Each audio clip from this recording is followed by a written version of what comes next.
Qui n'a pas de mémoire n'a pas d'avenir, disait Winston Churchill. Cette citation, les représentants du conseil de quartier de Nord-Gare l'ont prise à bras-le-corps. Anne, Françoise, Marcel, Anne-Marie. Au cours de cette balade sonore, ils seront nos guides, nos yeux, nos oreilles, pour nous faire découvrir ou redécouvrir le patrimoine d'un quartier en pleine transformation aujourd'hui. Pour nous parler des moments forts de l'histoire de Vannes. L'arrivée du train, il y a 160 ans.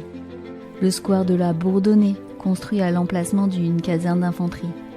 L'ancien pavillon de l'Octroi, devant lequel on passe tous les jours, près de la gare, sans vraiment connaître son passé.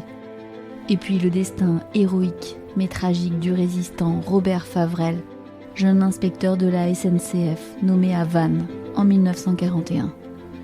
Ce podcast s'appelle « Écoutez votre quartier », des habitants qui parlent aux habitants. Êtes-vous prêts pour un voyage sonore dans le quartier de Nord-Gare ? Allez, suivez-moi.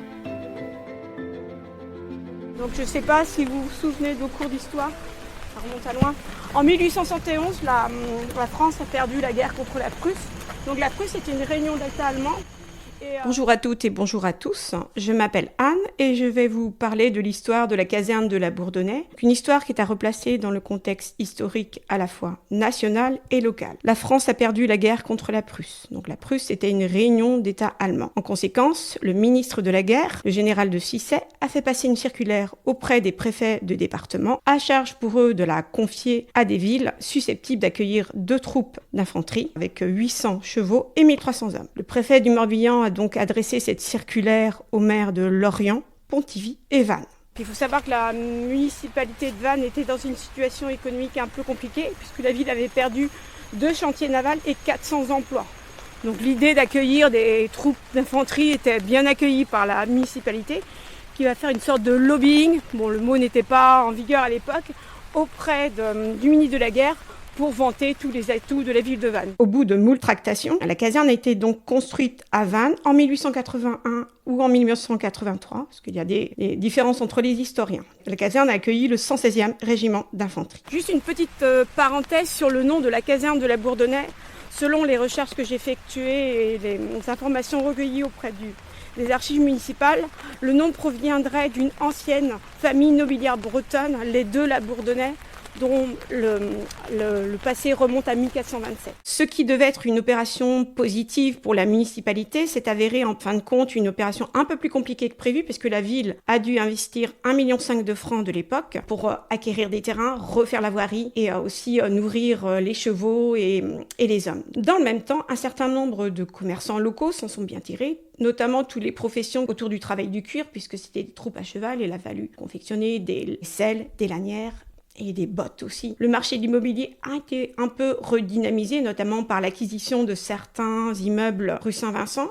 Le marché de l'emploi a été aussi redynamisé. Un autre secteur s'en est bien sorti, c'est le secteur de la prostitution, puisque les maisons closes avaient été autorisées par une loi de 1803 en France. À Vannes, il y avait 3 maisons closes, rue de la Tannerie, aux 3, 6 et 10. Les maisons closes seront fermées par la loi Matt-Richard en 1946. Donc ça, c'est le bâtiment principal qui a été incendié par les Allemands puisqu'ils conservaient du matériel pendant la guerre, donc ils l'ont incendié en 1944. En dehors de ce bâtiment disparu, il reste aujourd'hui dans ce quartier l'ancien mess des sous-officiers, donc l'ancienne cantine, qui abrite aujourd'hui un atelier municipal de tapisserie. Il reste aussi les 2 pavillons d'entrée qui ont été réaffectés à des commerces, une boulangerie et un Carrefour City. Et le bâtiment le plus imposant de cet ensemble concerne l'ancienne infirmerie qui a été réhabilitée en 2 temps, puisque en 1949, la mairie l'a acheté, puis l'a cédé à l'office public communal d'HLM, qui en a fait une de ses premières opérations de construction de logements sociaux. Puisque après-guerre, la population augmente, nous sommes dans les 30 glorieuses, donc il faut trouver des logements pour cette population.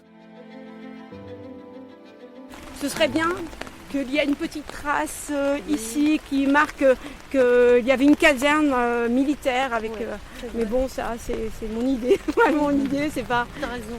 Mais voilà, parce que bon, c'est vrai que les gens, ils habitent des fois des quartiers, ils savent pas ce qui s'est passé. Cette construction de la caserne de la Bourdonnais couronne un petit peu l'idée que l'on se fait de Vannes comme une ville de garnison, donc une ville qui accueille des troupes militaires. Et cette image de ville militaire perdurera jusqu'en 1914, puisque après cette date, les troupes militaires vont peu à peu partir de la ville et la ville va s'orienter vers d'autres secteurs d'activité, notamment le tourisme et le tertiaire.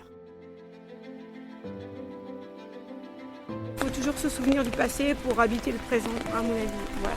Voilà. Tout ce que j'avais à vous dire, même si ce n'était pas dans le bon ordre, j'avais oublié ma petite partie, mais voilà. Donc, mes neurones ont tenu. Mes neurones ont tenu.